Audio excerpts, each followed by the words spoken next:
It's Friday, the 14th of June, and I wanted to pop in and say hello. This week's been challenging, and I think it's important for me to be real.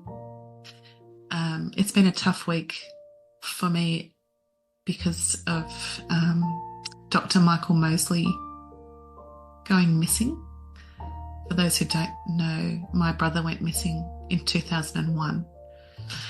And so I had a reaction where I was kind of in that same state to what it was like when Ben was missing, and my family and I were part of the search looking for him.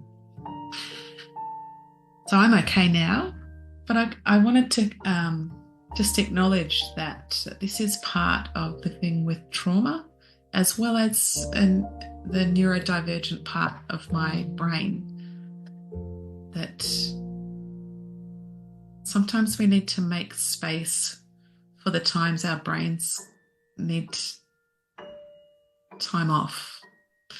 For me, that presents as my brain is not online at all and I can't actually work.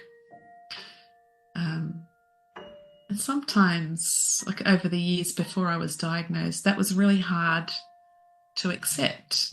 And I felt a great deal of shame and embarrassment and a failure because my brain would and does go offline. My experience is that the process of coming to acceptance with the quirks of our brain takes time. And as we go towards acceptance, it gets easier. So I'm less inclined to push away the experience of being offline. I don't have that inner critic telling me that it's not as loud, I guess, now as it was before a diagnosis of autism and ADHD.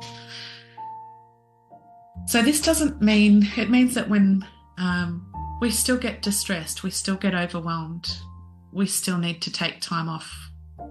But the difference is there is that mercy and compassion that we have for ourselves. So the actual process of going offline when my sensory processing system isn't working and my executive functioning has closed for business, that process, that time I'm not engaged, is less. That could have gone for 3 months previously, where I cannot engage. It's really a big shutdown. So it's still hard at times, and there's still moments coming out of that this week. Is like, oh, here we go again. I wish my brain was different. It's frustrating. I have things I need to be doing. I've got work I should be doing. But the inner critic doesn't have a knife and isn't cutting me into pieces anymore. It's still there. We still chat. But it's different. So I just wanted to be real. This is not, as a consultant, I don't ever want to mislead people to say that we can avoid these moments of hardness, because we can't. There will be times when we need to nurture our nervous system. So it does get easier. And I think the greatest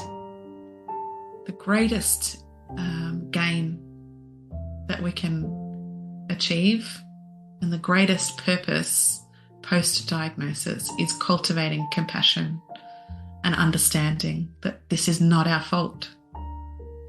It's the architecture of our brain.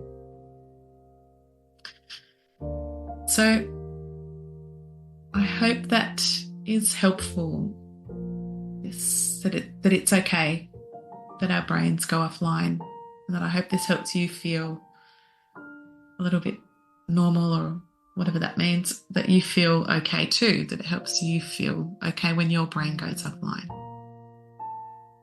Because we need to normalise this. It's just our brain. And my brain will respond differently to your brain. And how exciting we get to find out what your brain needs, what my brain needs. And this is why I really work hard with, or it's really important when I'm working with people, that we work on prevention strategies to prevent overwhelm and to help calm our nervous system, as well as intervention. So when we are escalated, how can we calm? Or when we are in overwhelm, how do we calm ourselves? And this is why it's really important, and I love working with people to explore what is it that your unique brain needs, and how does your unique brain express distress or express or feel joy, and how can we increase our window of tolerance when we are in a state of distress, and what cues do we need to help us get out of distress if we can, or can we recruit support from loved ones, colleagues, friends, if we don't have access to our frontal lobe to get ourselves out of overwhelm? Can we get others as part of our team to help us identify and realize we might need to help our nervous system feel safe and calm? So that's my message for this week, is that my brain was very much offline this week. Thank you for those who I had to reschedule. I really appreciate it. I hope this helps you understand that I actually could not work. And thank you for your understanding around that. And it's really great that my brain is back online. I'm really happy to be back online. And with the clients that I did have the pleasure to connect with, I love meeting with you guys, because it's you make my heart sing on a regular basis, hearing what you're learning and seeing you develop your own curiosity about your amazing brain. So I would love to hear from you. Please do comment, email me, message me. Really happy to speak to any topic that you want me to speak to. And it's really great to be back. So have a lovely weekend. Reach out. It's great to connect. Stay warm. Oh, and if you are in the Northern Territory, like one new client where it's like 30 degrees at night, stay cool. Bye.